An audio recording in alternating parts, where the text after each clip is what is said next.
Rĩrĩ president aratanywo kuheana mwerekera uria bururi ukuoya thutha wa murimu wa COVID-19 kuonekana ta wambiriirie gucoka thi. Anyiti itemi kiama-ini kia uheani wa motungata ma urigiti rurathukia mehariria ma bururi kung'ethanira na maumirira o mothe mangionekana hari grafu ya gutamba kwa murimu uyu na makiria wona arutwo mahingurirwo mirango ya gucoka macukuru. To justify the opening of these institutions, we need to have evidence of the epidemiological pattern of the pandemic. We also need to get information from the community initiative, whether community transmission has been eliminated significantly so that we can allow our children to go back to school. Ingekuwa vizuri ya kuwa na tuseme zahanati kidogo ndani ya mashule, kuwe na daktari, kuwe na muuguzi, kuwe na watu ambao wanaangalia afya, hata wale wanaitwa public health,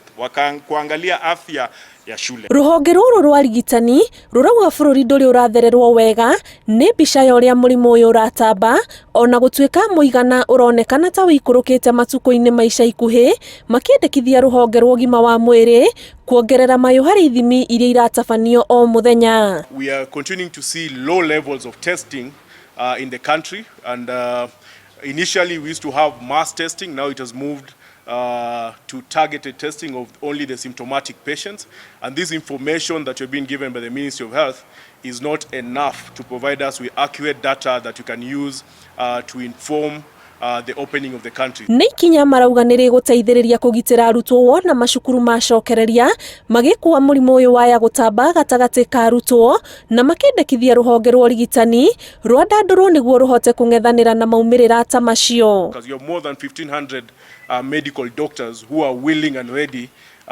to be deployed to all our facilities as we prepare to open our schools. Maya mokite o rĩrĩ ithimi 3,777 cia mathaa 24 mahĩtũku cionanĩtie andũ angĩ 248 marĩ na COVID-19 na o mathaa-inĩ maya andũ angĩ 2 magatorio nĩ mũrimũ ũyũ. Ngĩribotera Inooro TV, njĩtagwo Ani Ngigĩ wa Nyamũ.